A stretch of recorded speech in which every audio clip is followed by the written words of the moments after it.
This is anchor Vidula. आज के हमारे हेयर ऑन एयर पॉडकास्ट में आप सभी का स्वागत करती हूँ। आज का हमारे ये पॉडकास्ट बहुत ज़्यादा इंटरेस्टिंग होने वाला है क्योंकि ये आज के समय का बहुत ज़्यादा बर्निंग टॉपिक है, वो है हेयर लॉस। क्योंकि ये विश्व भर के और भारत के लाखों लोगों को प्रभावित करता है। बालों का झड़ना या फिर बाल पतले होना एक सामान्य स्थिति है, पर एक व्यक्ति के लिए आत्मसम्मान और इमोशनल वेलबींग का कारण भी हो सकता है, खासकर इस इंस्टा युग में। तो आज हम इस पॉडकास्ट में जानेंगे कि हम अपने बालों को स्वस्थ कैसे रख सकते हैं और साथ ही साथ अगर हमारे बाल झड़ते हैं तो उसके लिए हम क्या उपाय कर सकते हैं और हम हेयर स्मार्ट कैसे बन सकते हैं। तो आइए जानते हैं भारत के एवं नागपुर के जाने माने डर्मेटोलॉजिस्ट और ट्राइकोलॉजिस्ट डॉक्टर संदीप अग्रवाल जी से।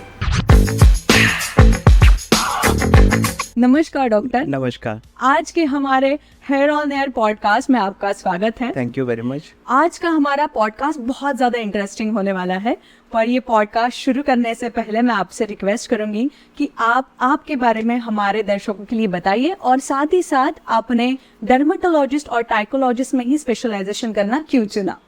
नमस्कार, मैं डॉक्टर संदीप अग्रवाल, मैं डर्मेटोलॉजिस्ट हूँ एंड ट्राइकेट्रिस्ट या फिर trichologist we can say, but better word is trichiatrist. मैंने डर्मेटोलॉजी या ट्राइकोलॉजी इसलिए चुना कि I wanted OPD based practice one thing, and after coming to dermatology I realized there are n number of hair skin disorders and hair disorders. For example, now we have hair series, there are more than 50 to 100 hair disorders and every patient comes with complaint of loss of volume या फिर hair fall, है ना, दो ही चीज़ों का रहता है और it is very important to differentiate. More it becomes difficult, more it's becoming challenging, and as I am able to give solution, and after giving solution I enjoy that. Yes, doctor, जैसे कि हम कहते हैं कि बाल झड़ते हैं, पर हम कैसे कह सकते हैं कि अभी बाल झड़ना शुरू हो गया, क्योंकि हर रोज तो हमारे बाल झड़ते हैं। Yes. So बाल सबके झड़ते हैं, थोड़े बहुत झड़ना ही चाहिए क्योंकि एक रिसाइकलिंग प्रोसेस है ना, जिससे पेड़ के पत्ते गिरते भी रहते हैं और नए भी उगते रहते हैं। वैसे ही हमारा स्किन का भी है, नई पुरानी डेड स्किन सेल्स जाते रहते हैं, नए स्किन सेल्स आते रहते हैं। वैसे ही बालों का है, कुछ बाल झड़ते रहते हैं, कुछ नए उगते रहते हैं। साइंटिफिक डेटा के हिसाब से या रिसर्च के हिसाब से it's normal to have 50 to 100 hair fall per day, but ये एक जस्ट जनरल स्टेटमेंट है, ये क्या वेरी कर सकते हैं। फॉर एग्जांपल, हमको कैटेगराइज करना चाहिए हेयर डिसऑर्डर्स को दो भागों में। एक कि किसी के बाल बहुत ज़्यादा झड़ रहे हैं, आपके बाल फॉर एग्जांपल 20 पर डे के आसपास झड़ रहे हैं और अचानक से वो 40 हो गया, तो we should do analysis. Another thing is if it is more than 50 to 100 then also it is abnormal. और एक चीज हो सकता है, जैसे मेल पेशेंट्स के साथ में बहुत बार होता है, दे डोंट रियलाइज कि बाल ज्यादा झड़ रहे हैं, तो बाल छोटे हैं और वहां पे more problem is with thinning than hair fall, यानी बाल की डायमीटर कम हो रही है, गिर नहीं रहा है।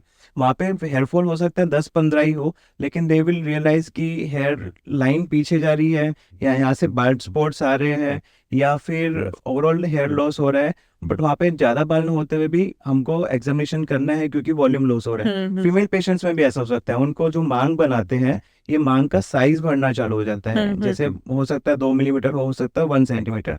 Then also it's become important कि आपको इवैल्यूएशन या डॉक्टर से चेक एग्जामिनेशन कराना चाहिए।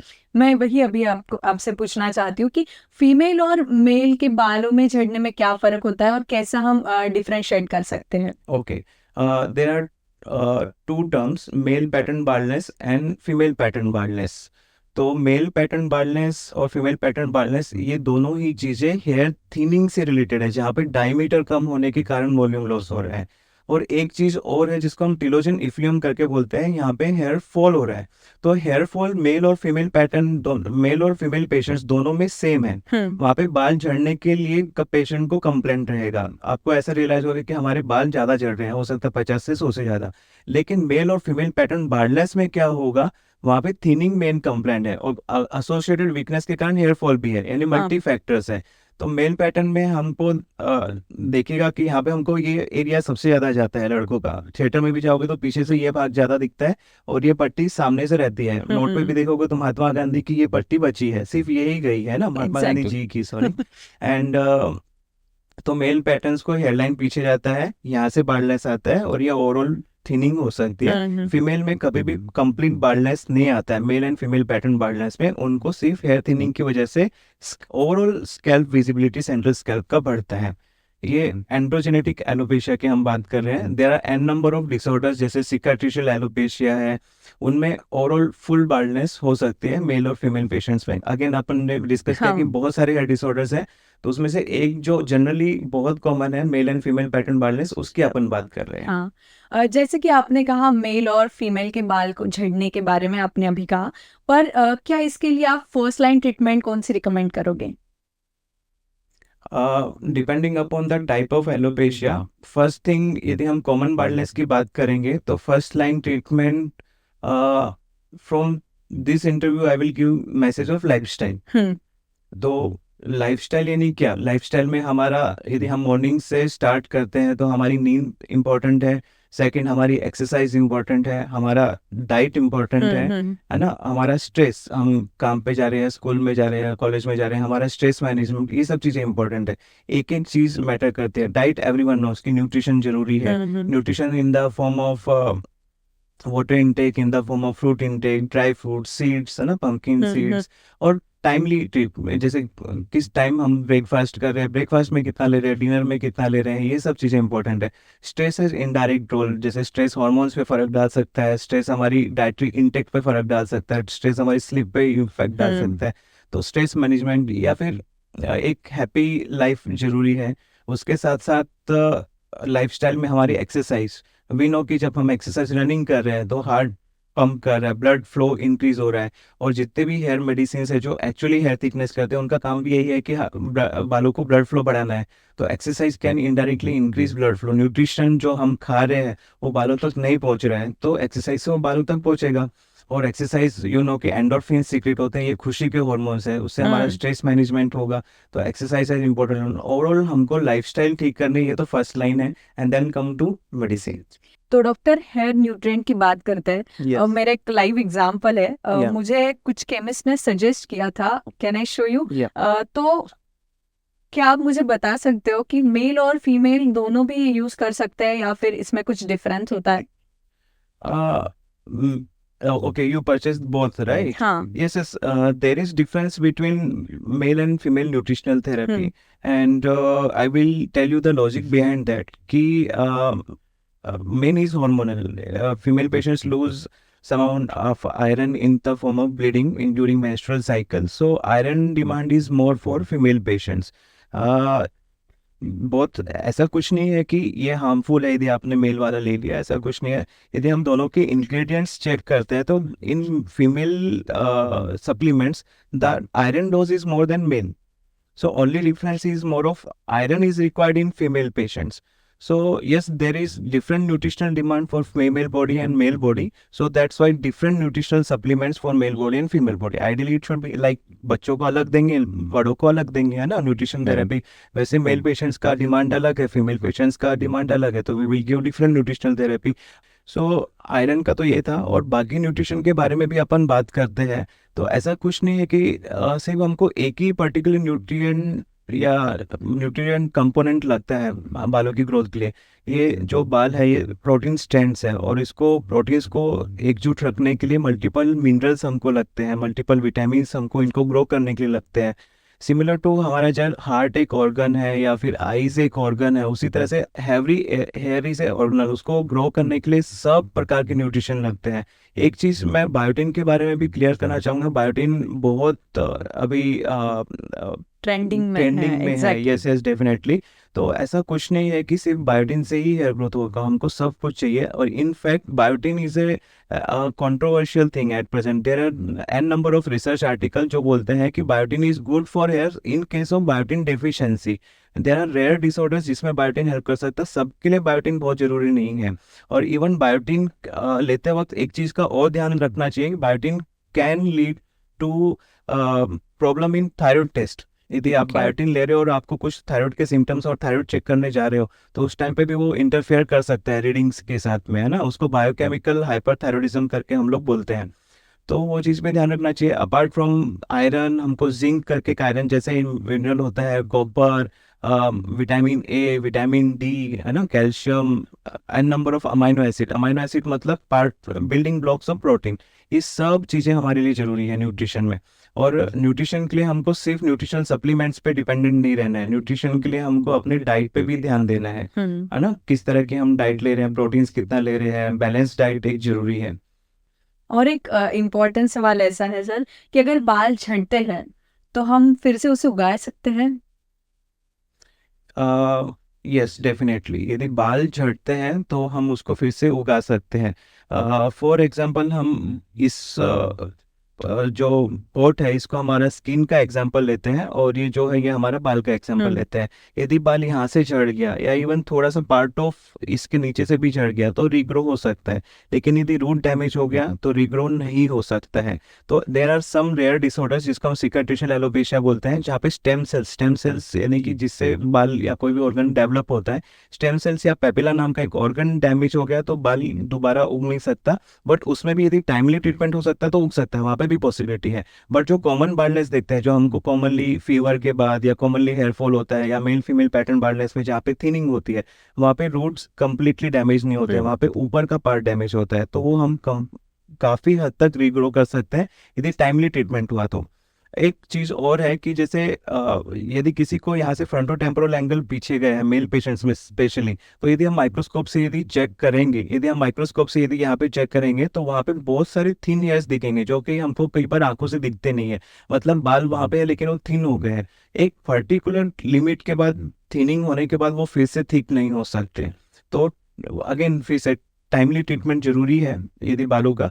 तो there are number of medicine, उसमें न्यूट्रिशन भी है, उसमें कुछ लगाने की भी दवाई है, जिससे दो जगह पे काम होगा कि जो बाल झड़ गए उसको रीग्रो कर सकते हैं, है ना, यदि रूट्स अभी भी प्रिजर्व्ड है तो। और दूसरा जो ट्रीटमेंट मदद करेगा वो ये है कि जो बाल पतले हो गए हैं उसको ब्लड सप्लाई या न्यूट्रिशन बढ़ा के फिर से ठीक कर सकते हैं, है ना। एक मान लो लिफ्ट है, उसमें 6 लोगों की कैपेसिटी है, तो उसमें 6 लिफ्ट खाली कब दिखेगी? यदि उसमें 4 ही लोग हैं तो भी खाली दिखेगी, यदि वो 6 लोग पतले हैं तो भी खाली दिखेगी ना। तो हमारी बाल्डनेस यानी लॉस ऑफ वॉल्यूम 2 रीजन से हो सकता है। यदि हमारे बाल झड़ रहे हैं तो भी लॉस ऑफ वॉल्यूम होगा, और यदि बाल पतले हो रहे हैं तो भी लॉस ऑफ वॉल्यूम होगा। तो दोनों जगह पे काम किया जा सकता है। पतले बालों को डेफिनेटली मोटा किया जा सकता है यदि एक पर्टिकुलर टाइम पे हम ट्रीटमेंट ले तो। और झड़े हुए बालों की यदि रूट्स प्रिजर्व्ड है, यानी वो सिकाट्रिशियल एलोपेशिया नाम का एलोपेशिया नहीं है, तो वी कैन डेफिनेटली रीग्रो।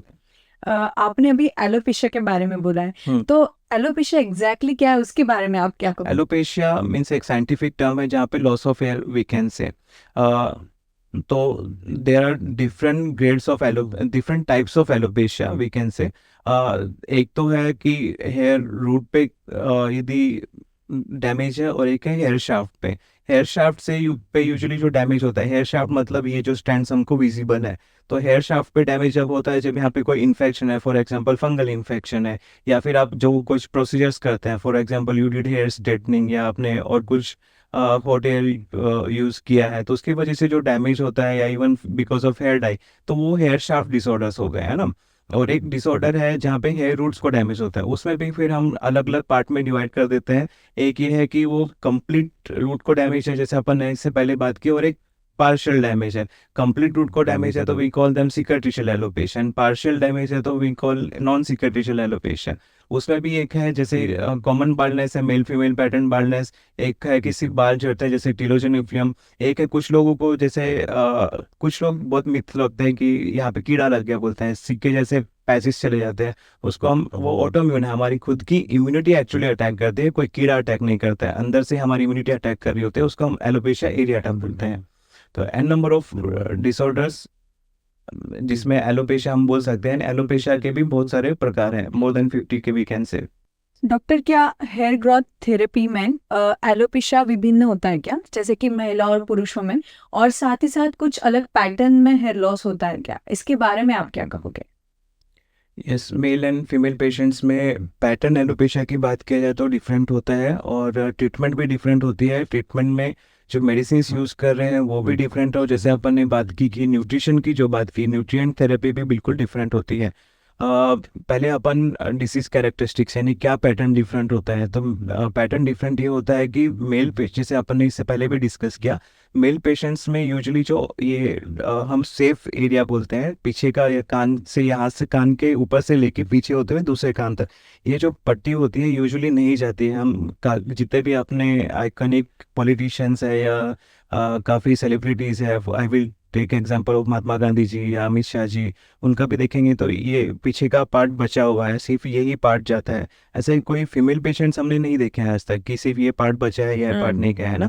तो मेल पेशेंट में स्टार्ट दो जगह से होता है, एक तो हेयरलाइन से स्टार्ट होता है और एक यहाँ से वर्टेक्स एरिया से स्टार्ट होता है। एंड अकॉर्डिंगली एक क्लासिफिकेशन है जिसको हम BASP क्लासिफिकेशन बोलते हैं। यहाँ पे हेयरलाइन पे, क्योंकि ये फ्रंटो टेम्पोरल एंगल्स पीछे जाते हैं, यानी कि साइड वाले पार्ट पीछे जाते हैं, तो एक M लाइन बनता है यहाँ से SBA, तो इस तरह से M बनता है। तो उसके हिसाब से इसका ग्रेडिंग हुआ है M1, M2, M3 and M0 is just mature hairline, we can say कि थोड़ा सा पीछे आता है। M1 से हम लोग ट्रीट करना स्टार्ट कर सकते हैं। वैसे वर्टेक्स एरिया से जो गोला बनता है यहाँ पे, जो हम यूजुअली थिएटर्स में देखते हैं, तो ये गोला की बोल सकते हैं कि डायमीटर के हिसाब से V1, V2, V3 इस तरह से डिफरेंसेस देखने को मिलते हैं हमको।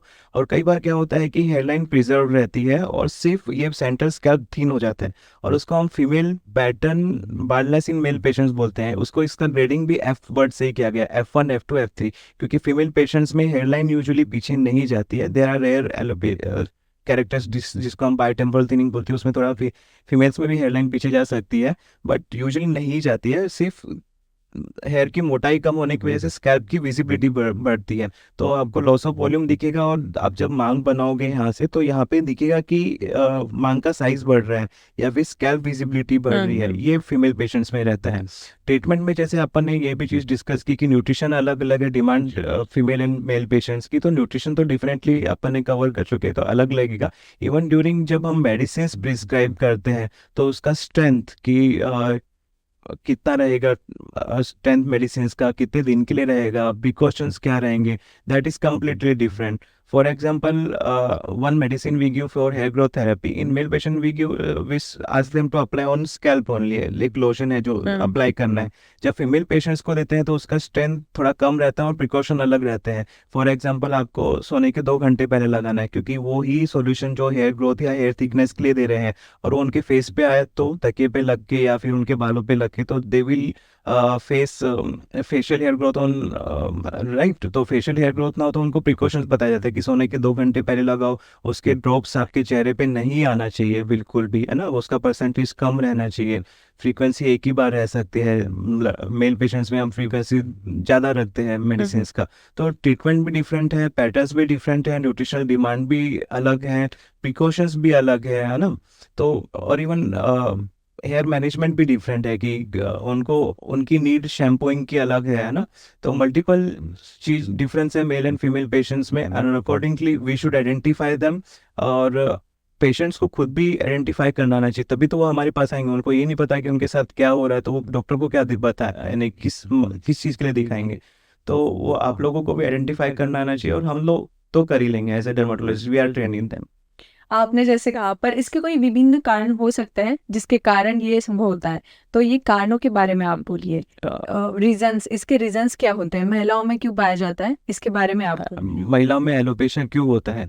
महिलाओं में जो एलोपेशिया या फीमेल पैटर्न बाल्डनेस की बात करें, तो more important thing is female pattern baldness का दूसरा नाम है female androgenetic alopecia. Androgenetic alopecia, andro means hormones, यानी कि सबसे पहली जो चीज़ है वो हार्मोनल इम्बैलेंस या फिर जो एंड्रोजेंस की हेयर की सेंसिटिविटी है वो इम्पोर्टेंट है। कई बार लोग बोलते हैं कि सर हमने हार्मोनल चेकअप करा लिया, वो तो नॉर्मल है, तो फिर क्यों हार्मोनल।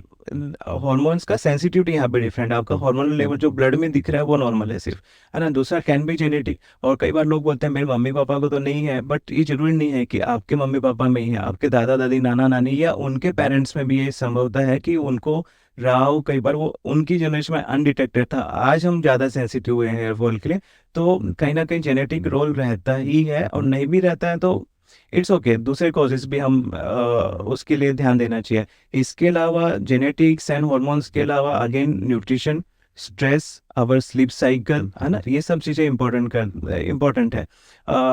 मैंने जस्ट पहले भी बताया था कि क्यों स्ट्रेस रहता है। तो कई बार मेरे कुछ पेशेंट्स एक्सपीरियंस करते हैं कि सर अभी कुछ फैमिली में इसका ये प्रॉब्लम हो गया था, पापा को हार्ट अटैक आ गया था, या फिर हमारे एग्जाम से, तो that time I miss the periods, है ना।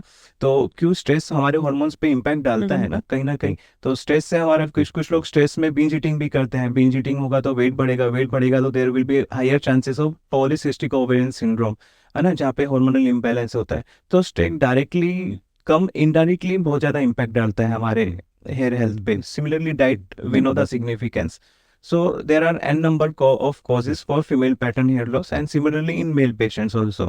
Male patients in male patients we call androgenetic alopecia. There is role of genetics, there is role of hormones, there is role of diet, there is role of stress, there is role of exercise, there is role of overall full lifestyle. और जैसे कि आपने अभी बोला कि PCOD PCOS भी एक कारण है, तो वो हम कैसे पहचान सकते हैं कि ये हेयर लॉस उसी के कारण हो रहा है? Okay, PCOS, polycystic ovarian disease और polycystic ovarian syndrome, what we call as, उसमें कॉमन उसके भी बहुत सारे प्रकार हैं।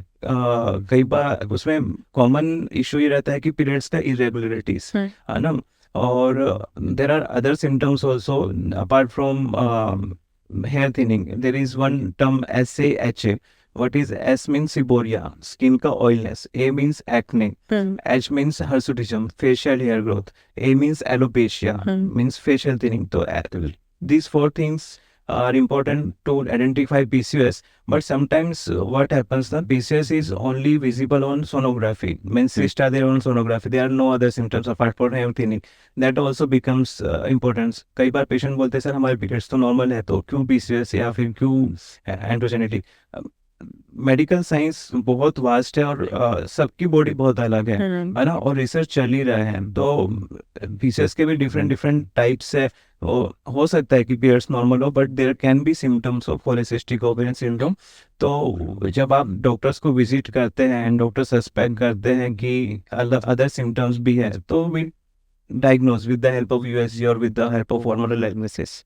तो आप कभी भी डॉक्टर को अगर डायग्नोसिस करते या फिर डॉक्टर के साथ मुलाकात करते हो तो ये बात बोलना बहुत ज़रूरी होता है पहले कंसल्टेशन में। yes, तो एक सवाल है डॉक्टर कि जैसे कि बाल झड़ना या फिर हम कहते हैं कि बाल पतले होना, अगर बाल पतले होते हैं तो हम उसे दोबारा से रिकवर कर सकते हैं एक पर्टिकुलर लिमिट तक। यदि बाल पतले हैं तो डेफिनेटली उसको हम मोटा कर सकते हैं, उसी के लिए मेडिसिन मेन है, उसी से हेयर वॉल्यूम रीगेन होता है। बट एक पर्टिकुलर लिमिट के बाद, जैसे बाल पतले क्यों होते हैं कि जो उसका रूट है ना, उसके आजू बाजू में फाइब्रोसिस हो जाता है, यानी कि ऐसा एक चीज़ डेवलप होता है जो उसको ग्रोथ नहीं होने देता है। तो यदि एक पर्टिकुलर लिमिट तक हम उसके ऊपर एक्शन ले लेते हैं तो that definitely can regrow. But एक लिमिट क्रॉस हो गई, फॉर एग्जांपल जैसे कि ये एंगल्स पीछे चले गए, तो देन इट बिकम्स डिफिकल्ट। इसलिए हम बोलते हैं कि हेयर लाइन एक बार पीछे चली गई तो फिर मेडिसिन के थ्रू थोड़ा डिफिकल्ट है, even we do PRP and other treatments, but फिर हो सकता है कि ट्रांसप्लांट की हेल्प लगे। तो टाइमली ट्रीटमेंट अगेन हर चीज में, इन पेशेंट को हार्ट अटैक है तो ऐसा नहीं कि 10 दिन बाद अपन जाएंगे ना, तो टाइमली ट्रीटमेंट तो इम्पोर्टेंट है। Time is money and here time is medicine, तो टाइमली ट्रीटमेंट इज इम्पोर्टेंट। और जैसे आपने अभी कहा कि हेयर ट्रांसप्लांट, क्योंकि जैसे हम देखते हैं कि सेलिब्रिटीज हो या कोई भी हो, वो पहले ही हेयर ट्रांसप्लांट के बारे में सोचते हैं, तो हेयर ट्रांसप्लांट के बाद में हम फिर से बाल उगा सकते हैं या फिर बाल झड़ सकता है, इसके बारे में आप क्या कहोगे? हेयर ट्रांसप्लांट में डेफिनेटली बाल उगा सकते हैं वो, यानी hair transplant actually should be called as hair transposition, यानी कि पेशेंट के ही बाल पीछे से निकाल के we are just changing the position of the hair, तो proper terminology is hair transposition. तो डेफिनेटली यहाँ से बाल उगा के यहाँ पे डाल सकते हैं, और यहाँ के रिजल्ट्स कैसे डिपेंड, कितना अच्छा रहेगा वो तो apart from skills of the surgeon, इस पर डिपेंड करेगा कि ये सेफ एरिया या पीछे के बाल जो है इवन बियर्ड से निकाल रहे हैं तो उसकी क्वालिटी कैसी है। हेयर ट्रांसप्लांट के बाद there are two theories, recipient dominance and dominance, donor dominance करके ऐसे दो थियरीज है। ये साइंटिफिक वर्ड है। रिसिपिएंट डोमिनेंस के बारे में बात करेंगे, मतलब कि यहाँ से बाल निकाल के, मुंबई से बाल निकाल के हमने नागपुर में डाल दिए और वो बाल नागपुरी हो गए। ठीक है, मतलब कि जो सेंसिटिव डीएसटी सेंसिटिव बाल नहीं थे यहाँ पे आके अगेन डीएसटी सेंसिटिव हो गए एग्जाम्पल के तौर पे, तो they can get thinned out later in the life. यदि कोई गारंटी बोल रहा है कि नहीं हो सकता तो गलत है, बाद में वो थिन हो सकते हैं, तो उसको भी मेंटेन करना जरूरी है। तो ट्रांसप्लांट इट्स सेफ और not? Transplant is a surgery. Definitely, it's safe. I will call it as 99% safe. Definitely. There is involvement of anesthesia. We are giving some incisions like micro incisions. So it's a surgery. There can be some complication, and complication can be reduced apart from this patient. When we are patient selection is important. For example, if patient is very aged or having some issues like reactions to some medicines, or he's having cardiac morbidity, then it's should be evaluated first completely by TUDIG or other things. Then we should choose them for transplant. And post transplant care is very important, so that there should be no infection. There are some other complications also which can be reduced. So safety of transplant can be enhanced. It's already a safe area because safe surgery, because we are giving incision only on the skin and they are very superficial. Still we can increase the safety. We will not call it as 100% safe. I will call it 99% safe. If I will call it 100% safe, then it is misguidance. I will call it. Doctor, transplant और weaving में क्या अंतर है, उसके बारे में क्या कहोगे? क्या ओके, ट्रांसप्लांट में हम यहाँ से बाल निकाल के, खुद के ही बाल निकाल के खुद डाल रहे हैं, यहाँ पे ट्रांसप्लांट कर रहे हैं। वो नेचुरल हेयर के जैसे रिग्रो होंगे, आपको जाके यदि कट करना है तो कट भी कर सकते हैं, कुछ डिफरेंस नहीं रहेगा, है ना। और वीविंग में तो कुछ आर्टिफिशियल बाल है वो चिपका ही रहे हैं इन द फॉर्म ऑफ किसी भी चीज, पैच के रूप में या अदर चीज में। तो ट्रांसप्लांट इज कम्प्लीटली नेचुरल, आपके ही बाल है। वीविंग में इज लाइक सिंपल कैप जैसे अपन ने पहना है, वो तो एक्सेसरी है, वी कैन कॉल इट। मेरा एक पर्सनल सवाल भी है, आप इतने सालों से प्रैक्टिस भी कर रहे हैं, ऐसे बहुत सारे पेशेंट भी हो गए जिनके बाल नहीं है या फिर वो उससे बहुत ज़्यादा उनको दिक्कत है, तो आप एक डॉक्टर की तौर पे उनको क्या सजेस्ट करोगे कि एक आत्मसम्मान के तौर पे या फिर इमोशनली इम्बैलेंस हो जाता है, तो उसके बारे में आप क्या गाइडेंस करोगे? ये तो थोड़ा फिलोसॉफिकल क्वेश्चन है। यदि आप के बाल है कुछ ट्रीटेबल है तो definitely we should go for therapy. यदि सिचुएशन ऐसी है कि नहीं ट्रीटेबल है तो देयर आर हेयर एक्सटेंशंस, जैसे अपन ने वीविंग के बारे में बात किया। और तो भी ऐसा नहीं है तो आई विल नॉट से कि कॉन्फिडेंस लूज करना चाहिए। अपनी अपनी हेयर स्टाइल है, काफी लोग तो यानी कितने सेलिब्रिटीज है जो बाल रखते ही नहीं है, तो there is no point in losing confidence, है ना। जो अपने हाथ में है वो अपने को ट्राई करना चाहिए, और जो नहीं है उसको सोच के मतलब क्या है। बहुत सारे मिथ्स भी होते हैं, जैसे कहा जाता है कि अगर आप हैट पहनोगे तो आप गंजे हो जाओगे, तो आप इसके बारे में क्या कहोगे? Yes, definitely I will call it as a myth only, क्योंकि हेड से कुछ फर्क नहीं पड़ता है। यदि हम हेड पहन रहे हैं तो कुछ इसका संबंध नहीं है कि एलोपेशिया से है। बट एक चीज और ध्यान में रखना चाहिए, कुछ लोगों का एक आदत होता है कि वो बहुत टाइट बाल बांधते हैं ना। एक टाइट बांधेंगे तो डेफिनेटली यहाँ से हमारे ब्लड वेसल्स जा रहे हैं ना, तो टाइट बांधेंगे तो ब्लड सप्लाई पे थोड़ा फर्क पड़ सकता है, जिसके कारण से हम लॉन्ग टर्म हेड पहन रहे हो टाइट पहन रहे हैं तो फर्क पड़ेगा। एक चीज और नोटिस करना चाहिए कि जो सिख भाई अपने पेशेंट्स हैं जो पगड़ी बांधते हैं वो भी एक प्रकार का कैप ही है। तो जब वो टाइट पगड़ी बांधते हैं ना तो यहाँ पे ट्रैक्शन आता है। इवन आप लोग फीमेल पेशेंट्स जब ये हेयर स्टाइल बनाते हैं तो कई बार टाइट बांधते हैं, बच्चों को देखना कि एकदम चोटी बना के एकदम टाइट बांध दिया जाता है। तो कैप और पगड़ी can lead to traction, and that terminology is known as traction alopecia. Tight cap पहनते हैं तो ट्रैक्शन एलोपेशिया हो सकता है, ब्लड सप्लाई थोड़ा सा कम हो सकता है। दूसरा थोड़ा सा मेरा ये मानना है कि जैसे कुछ लोग बड़े बाल, लड़कों में बड़े बाल रखते हैं, तो सिमिलरली कैप या जैसे पहन के रहते हैं तो लॉन्ग टर्म के लिए, जैसे इंडस्ट्रियल इसमें उनको हेलमेट काफी देर के लिए पहन रहता है, तो there can be aggravation of seborrheic dermatitis, क्योंकि उसका हाइजीन वी डोंट नो। है ना। तो वो एक थोड़ा सा माइक्रो इन्फ्लेमेशन के थ्रू बैड इम्पैक्ट डाल सकता है। तो कैप पर से शॉर्ट टर्म के लिए पहन रहे हैं, ऐसे टाइट नहीं पहन रहे हैं, तो डेफिनेटली इट्स ए मिथ की नहीं है। But other factors with cap, जैसे कि टाइट बांधा है या फिर बहुत ट्रैक्शन दिया है, तो that can aggravate the hair loss. और एक होता है जो बार बार लड़कियों को भी कहा जाता है कि अगर आप बार बार शैम्पू करते हो तो आपके बाल बहुत ज्यादा झड़ते हैं। बार बार या इवन डेली शैम्पू करने से, यदि वो शैम्पू आपके स्कैल्प के हिसाब से सूटेबल है, तो फिर इट्स ए मिथ कि बार बार शैम्पू करने से बाल कैसे झड़ेंगे।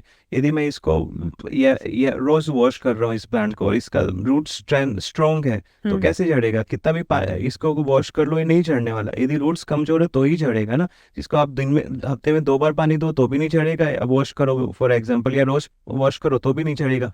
यदि रूट्स ही स्ट्रॉन्ग नहीं है तो ही बाल झड़ेंगे। तो होता ये है कि यदि शैम्पू पीएच बैलेंस्ड है, जैसे हमारा स्कैल्प का पीएच 4.5 to 5.5 के बीच में है, सल्फेट फ्री है, और आपकी स्कैल्प कंडीशन के हिसाब से आप उसका फ्रीक्वेंसी रख रहे हो। फॉर एग्जांपल ऑयली स्कैल्प है तो ज़्यादा फ्रीक्वेंटली वॉश कर सकते हो, ड्राई स्कैल्प है तो कम फ्रीक्वेंटली वॉश करो, तो फिर कोई इशू नहीं है जी। आप डेली वॉश कर रहे हो या फिर हफ्ते में 3 बार कर रहे हो या हफ्ते में 2 बार कर रहे हो, ideally 2 to 3 times is fine. But ये हर एक के लिए अपना अपना प्रोटोकॉल है। और एक होता है कि गंजापन, जिसे हर किसी को नहीं चाहिए ऐसा कहा जाता है। हाँ। तो गंजापन ये सिर्फ वृद्ध अवस्था में ही होता है, इसके बारे में आप क्या कहोगे? गंजापन वृद्ध अवस्था में सेनाइल एलोपेशिया उसके चांसेस ज़्यादा हो जाते हैं, बट गंजापन पर से वर्ड यूज़ करेंगे तो कोई भी उम्र में हो सकता है। जैसे बच्चों में न्यूट्रिशनल हेयर लॉस कॉमन है, बच्चों में एलोपेशिया एरियाटा के पेशेंट्स हमारे पास बहुत ज़्यादा आते हैं, जिसमें सिक्के की तरह बाल जाते हैं ना, कॉइन शेप में बड़े बड़े पैचेस आते हैं।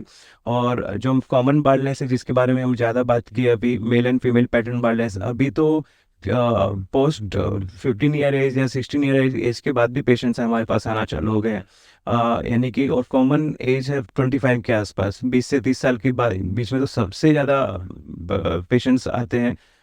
तो यानी कि अभी 16 से 20 साल के एज के आसपास से ही कॉमन बाल्डनेस स्टार्ट हो गया। बच्चों में अलग प्रकार के बाल्डनेस हो सकते हैं।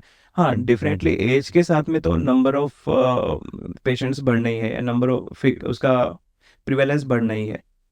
और एक लास्ट में था जो मैं आपसे पूछना चाहूंगी कि ऐसे कहते हैं कि नियमित तौर पे आप अगर आपके हेयर को ऑयलिंग करते हो तो आपके बाल अच्छे रहते हैं, तो इसके बारे में आप क्या कहोगे?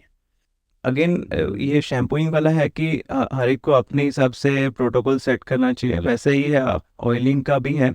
ऑयलिंग पे यदि हम पहले रिसर्च डेटा की बात करें तो coconut oil is good for conditioning of the hair and growth के लिए there is positive research about rosemary oil और आर्गन ऑयल, है ना। बाकी there can be increase blood supply यदि हम मसाज करते हैं ऑयल का, तो this is good for scalp. But sometimes ऐसा नहीं है कि जरूरी ही है। आपका स्कैल्प ऑलरेडी बहुत ऑयली है तो फिर क्यों ऑयल लगाना है ना, या फिर डॉक्टर की गाइडेंस के हिसाब से आप अपना प्रोटोकॉल सेट कीजिए। तो समटाइम्स क्या होता है ना कि एक्सेस ऑयल की वजह से वहाँ पे फंगस ग्रो हो जाता है। यदि आप ये मेरा टेबल है इसके ऊपर ऑयल लगा के छोड़ दोगे तो देयर आर एन ज़्यादा चांसेस रहेंगे कि आप 20 दिन के बाद आओगे तो यहाँ पे कुछ काई या फंगस लगी रहेगी। यदि ये क्लीन है तो नहीं लगी रहेगी। वैसे यदि हम यहाँ पे ऑयल छोड़ते हैं तो पिट्रोस्पोरम ऑयल जो यीस्ट फंगस होता है जिसको हम डैंड्रफ बोलते हैं कॉमन वर्ड्स में, उसके चांसेस ज़्यादा रहेंगे। और डैंड्रफ हुआ तो इन्फ्लामेशन, डैंड्रफ हुआ तो other types of infection, scratching, है ना, ये सब इश्यूज बढ़ेंगे। तो oil can be harmful also, ये चीज़ ध्यान रखना चाहिए। बेनिफिशियल है तो हार्मफुल भी है। तो ये तो अपना अपनी सबके लिए, मेरे लिए अलग चीज़ हो सकती है, आपके लिए अलग चीज़ हो सकती है, इनके लिए अलग चीज़ हो सकती है। तो वो तो देख के ही समझेगा कि किसको लगाना है किसको नहीं लगाना है। तो राइट कंसल्टेशन बहुत ज्यादा जरूरी है। है। डॉक्टर, ये महत्वपूर्ण सवाल है कि आपके पास कोई पेशेंट आता है तो आप उसे कैसे एग्जामिनेशन करते हो? ओके, जो पेशेंट आता है तो पहले first thing we ask them कि what is the problem, complaint क्या है, किस तरह का हेयरफॉल है, कब से है, जनरल हिस्ट्री, उसके बाद रेगुलर हेल्थ की, फीमेल पेशेंट में जैसे पीरियड्स नॉर्मल है क्या, आपको फैमिली हिस्ट्री है क्या, आपको स्ट्रेस है क्या, आपका डाइट कैसा है, एन नंबर ऑफ क्वेश्चंस। ये यानी कि हिस्ट्री टेकिंग पार्ट हो गया। उसके बाद हम एग्जामिनेशन पार्ट करते हैं, जब हम डायरेक्टली बालों को चेक करते हैं कि क्या पैटर्न है, किस तरफ से ज़्यादा गया है। And after we see sensitive areas कि यहाँ से बाल ज़्यादा गया है, यहाँ से बाल ज़्यादा गया है, तो एक ट्राइकोस्कोप करके एक इंस्ट्रूमेंट होता है। ट्राइकोस्कोप मतलब एक माइक्रोस्कोप जैसा होता है, जैसे कार्डियोलॉजिस्ट के लिए जैसे स्टेथो होता है, स्टेथोस्कोप जैसे होता है, या फिर गैस्ट्रो पेट के डॉक्टर के लिए जैसे यूएसजी होता है, वैसे हमारे लिए ट्राइकोस्कोप इम्पोर्टेंट है। ट्राइकोस्कोप में हम डायरेक्टली माइक्रोस्कोप सर पे रख के, जो बहुत छोटा होता है, वो एनलार्ज पिक्चर दिखाता है। ट्राइकोस्कोप इज कम्प्लीटली डिफरेंट साइंस, जिसमें अभी 10 से 12 साल पहले ही वो इवॉल्व हुआ है। उससे हम डायग्नोसिस और बेहतर बना सकते हैं। डायग्नोसिस बेहतर हुआ तो ट्रीटमेंट बेहतर होगा। तो बाल चेक करते हैं, स्कैल्प हेल्थ चेक करते हैं, हेयर स्टैंड्स भी हम उससे चेक कर सकते हैं। ये हेयर एनालिसिस हो गया। हेयर के एनालिसिस के बाद हम फिर म्यूकोजा चेक कर सकते हैं, क्या आयरन डेफिशिएंसी है क्या, नेल्स चेक कर सकते हैं हम, टंग चेक करते हैं, यानी body for deficiency for example, या और कुछ सिम्टम्स है क्या, ये सब एनालिसिस होता है। उसके बाद जैसे हमने ट्राइकोस्कोपी से चेक किया, तो एक चीज़ और देखना है, हमने बार बार बात की कि हेयर थिनिंग, तो माइक्रोस्कोप पे दिखेगा ना कि बाल की मोटाई इतनी है या इतनी है, तो हेयर थिनिंग कितनी है, उसके भी ग्रेड्स हैं। उसको हम साइंटिफिकली हेयर डायमीटर डाइवर्सिटी बोलते हैं कि 10% है, 20% है, 30% है। साइंटिफिकली यदि पेशेंट को 10 से 20% से ज़्यादा बाल पतले हैं तो ट्रीटमेंट स्टार्ट हो जाना चाहिए। ये सब देखने के बाद again we come to questions, जैसे बाल किसी के बहुत पतले हैं तो एक्ने भी है, हेयर भी है, फीमेल पेशेंट है for example, we ask history of related to PCS, या पास्ट में कुछ ट्रीटमेंट लिया है क्या। Then patient ask about their myths, वो सॉल्व करते हैं। There are an number of myths because of online data या रॉन्ग डेटा, तो वो सब सॉल्व होने के बाद एक प्रिस्क्रिप्शन जनरेट होता है जो पेशेंट को फिर समझाते हैं। Then wait for results. जैसे हम कहते हैं कि ब्लड टेस्ट करना जरूरी है, तो आज से मैं ये कहूंगी कि हाँ, आपको डर्मेटोलॉजिस्ट के पास जाना बहुत ज्यादा जरूरी है, क्योंकि ये बहुत ज्यादा इन्फॉर्मेशन आपके खुद के बारे में लेना जरूरी है। तो मस्ट विजिट पर ईयर, मैं ऐसा कहूंगी कि हर साल आपको एक बार तो भी डर्मेटोलॉजिस्ट एंड ट्राइकोलॉजिस्ट के पास जाना चाहिए आपके खुद के सेहत के लिए। डॉक्टर, जाते जाते हमारे दर्शकों के लिए चमकदार घने काले बाल रखने के लिए, बाल को स्वस्थ रखने के लिए आप जाते जाते क्या संदेश दोगे? टेक होम मैसेज मेरी तरफ से यही रहेगा कि first thing is good lifestyle, जैसे हमने डिस्कस किया। डेली एक्सरसाइज कीजिए, अच्छा खाना लीजिए जिसमें बैलेंस डाइट होना चाहिए, सिर्फ ऐसा नहीं है कि नॉन वेज या प्रोटीन्स की तरफ ध्यान देना है। उसमें फ्रूट्स भी होना चाहिए, उसमें ड्राई फ्रूट्स भी होना चाहिए, उसमें सीड्स भी होना चाहिए, है ना। एंड इफ़ कुछ सिम्टम्स, कोई डेफिशिएंसी के आपको नज़र आते हैं तो डॉक्टर से इवैल्यूएशन भी होना चाहिए। स्ट्रेस मैनेजमेंट जरूरी है। स्ट्रेस पूरी बॉडी पे ही पूरा इफेक्ट डालता है, तो ओवरऑल बॉडी हेल्थ डिटरमाइन करेगा कि हेयर हेल्थ कैसा है ना। तो हमको स्ट्रेस कम रखना चाहिए। नींद टाइमली एक शेड्यूल होना चाहिए कि जल्दी सोना, जल्दी उठना, सुबह उठ के यदि मेडिटेशन पॉसिबल है तो वो भी करना है। इसके अलावा हमको अपना शैम्पूइंग, ऑयलिंग जो भी है डॉक्टर्स के गाइडेंस में या फिर अपने हिसाब से जो सूटेबल है अपने हेयर्स के हिसाब से वो यूज़ करना है। इवन कंडीशनिंग भी आप कर सकते हैं शैम्पू के बाद में। ये सब कुछ चीज़ें हैं, और कुछ भी लगता है तो कंसल्ट नियर बाय डर्मेटोलॉजिस्ट। और एक चीज़ है कि हमको सिर्फ ऑनलाइन इन्फॉर्मेशन पे बात नहीं करना है। ऑनलाइन इन्फॉर्मेशन कोई भी डाल सकता है, डॉक्टर्स भी डाल सकते हैं या फिर मेरी स्टाफ भी डाल सकती है। आप किस पे बिलीव करेंगे? इंडिया में कोई गाइडलाइंस नहीं है। जैसे बायोटीन बहुत बोल सकते हैं कि उसको हवा में उड़ा चढ़ा के रखा है ना, और कुछ सीरम्स है जिसको बहुत प्रमोट किया जा रहा है। क्या आपके लिए ज़रूरी है वो डॉक्टर जानता है, मेडिकल साइंस जिसने पढ़ी है 15 साल से वो जानता है, बुक्स जानती है। किसी से टाइप्स ऑफ एलोपेशिया पूछोगे जनरल पेशेंट से तो उसको 50 प्रकार के एलोपेशिया नहीं पता होंगे, आपको कौन सा है। और ट्राइकोस्कोपिक इवैल्यूएशन बहुत जरूरी है। ट्राइकोस्कोपिक क्या होता है? यानी हम हेयर रूट्स माइक्रोस्कोप में देखते हैं विदाउट पुलिंग द हेयर, यानी लाइवली आपके स्कैल्प पे एक छोटा माइक्रोस्कोप होता है पेन जैसा, वो रख के हम हेयर एग्जामिनेशन कर सकते हैं। There is completely more than 300 pages book on trichoscopy. तो ये एनालिसिस जैसे हम सोनोग्राफी करते हैं इसी तरह से ट्राइकोस्कोपी होती है हेयर की। तो उसके ऊपर से आपका स्कैल्प कैसा है, आपके हेयर में कौन सा डिसीज है, उसके लिए कौन सी ट्रीटमेंट जरूरी है, ये सब बहुत जरूरी है। और उसी के हिसाब से कुछ भी प्रॉब्लम रहता है तो डॉक्टर से इवैल्यूएशन कराइए, और सब नॉर्मल है तो अपना लाइफस्टाइल अच्छा रखिए। डॉक्टर, आप यहाँ पे आए, अपने इतने बिजी शेड्यूल से हमें टाइम दिया, इसके लिए बहुत बहुत शुक्रिया। Thank you so much. Thank you very much. आप भी हमारे साथ जुड़ सकते हो हमारे हेयर ऑन एयर पॉडकास्ट के साथ, इंस्टाग्राम, यूट्यूब और स्पॉटिफाई, और उसी के साथ ही साथ एप्पल पॉडकास्ट के साथ।